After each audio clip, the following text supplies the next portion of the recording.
Assalamualaikum warahmatullahi wabarakatuh dan salam Malaysia Madani.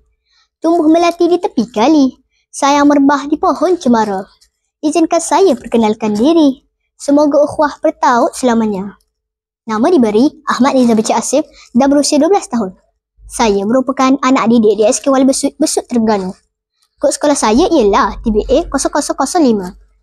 Saya merupakan murid tahun 6 Ibn Sina yang riang tapi cemerlang. Membaca kunci ilmu ianya merupakan satu hobi yang amat berfaedah dan membuka minda kita. Oleh itu, hari ini saya sangat berbesar hati untuk berkongsi tentang sebuah buku yang menarik yang telah saya baca. Buku Allah Maha Pencipta ini merupakan sebuah buku kombinasi fakta keagamaan dan sains bersandarkan dalil ayat-ayat Al-Quran. Buku hasil karya Nur Syafiqah Yusof ini diterbitkan oleh Darul Mughni Trading pada tahun 2023. Buku Allah Maha Pencipta juga menjadi panduan kepada ibu bapa dalam menjelaskan tentang Allah dan sifat-sifatnya yang berkuasa kepada anak-anak. Mudah-mudahan ia memupuk rasa cinta dan ketaatan dalam diri anak-anak Muslim terhadap Allah yang menciptakan seluruh alam semesta. Ayo bersama saya kita mendalami ulasan-ulasan yang akan digarap di dalam hasil karya ini. Buku setebal 101 muka surat ini pada awalnya menceritakan tentang penciptaan bumi yang Allah ciptakan sebagai tempat tinggal manusia yang penuh dengan keindahan pada pandangan mata kita. Matahari pula dijadikan bercahaya dan membekalkan habu pada waktu siang. Pada waktu malam pula Allah ciptakan bulan dan bintang-bintang yang berkelimpah begitu indah, seolah-olah tergantung di langit yang luas.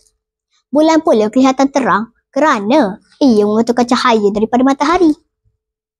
Turut diceritakan kewujudan 8 buah planet di sistem suria iaitu Utarik, Zuhrah, Bumi, Mare, Mushtarik, Zuhal, Uranus dan Neptun. Subhanallah, setiap planet yang Allah ciptakan ini berlainan saiz dan warna. Semua planet yang Allah ciptakan ini berputar di atas paksi masing-masing tanpa berlanggar antara satu sama lain. Hebat kan ciptaan Allah Subhanahu Wa Taala? Pada siang hari pula, kita dapat melihat seolah-olah tumpukan kapas putih terapung-apung di udara. Kadang-kadang berubah menjadi agak kelabu dan gelap. Ia adalah awan, kawan-kawan. Satu lagi bukti kehebatan Allah, iaitu penciptaan udara. Kita tidak dapat melihat udara, tetapi kita dapat merasainya. Di dalam udara mengandungi campuran beberapa jenis gas, iaitu nitrogen, oksigen, karbon dioksida dan gas-gas nadir. Dan setiap gas yang Allah ciptakan ini mempunyai fungsinya masing-masing. Selain itu, Allah turut menciptakan air. Air ini sama pentingnya dengan udara. Semua makhluk seperti manusia, haiwan, tumbuh-tumbuhan memerlukan air untuk meneruskan kehidupan. Tetapi, tahukah kita apa ciptaan Allah yang paling sempurna di alam semesta ini?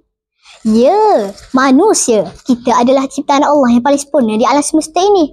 Allah telah menciptakan manusia pertama iaitu Adam dan pasangannya Hawa. Dari mereka berdualah berkembang biaknya manusia sehingga lahirnya kita di dunia ini. Satu perkara yang perlu kita ingat, Allah yang Maha Pencipta telah menciptakan semua perkara yang bermanfaat di atas bumi ini untuk kita semua.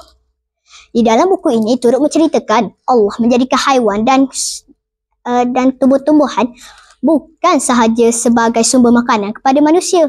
Malahan, ia turut menghasilkan kain daripada kapas, perabot daripada kayu kayan dan ubat-ubatan daripada tumbuhan yang meliar di dalam hutan. Karya ini membawa banyak pengajaran kepada kita yang mengajar agar kita sentiasa bersyukur kepada rahmat Allah. Manusia sebagai khalifah perlu bijaksana dalam mengurus dan menggunakan sumber-sumber yang ada secara bijak agar tidak memudaratkan alam ciptaan Tuhan yang esa. Semoga perkongsian saya pada kali ini dapat menarik minat pembaca di luar sana agar memiliki buku ini. Kerana terlalu banyak maklumat yang dapat kita terokai di samping ilustrasi yang menarik, penggunaan bahasa dan huraiannya juga mudah difahami. Sisipan doa-doa ringkas juga sesuai diamalkan oleh kita semua.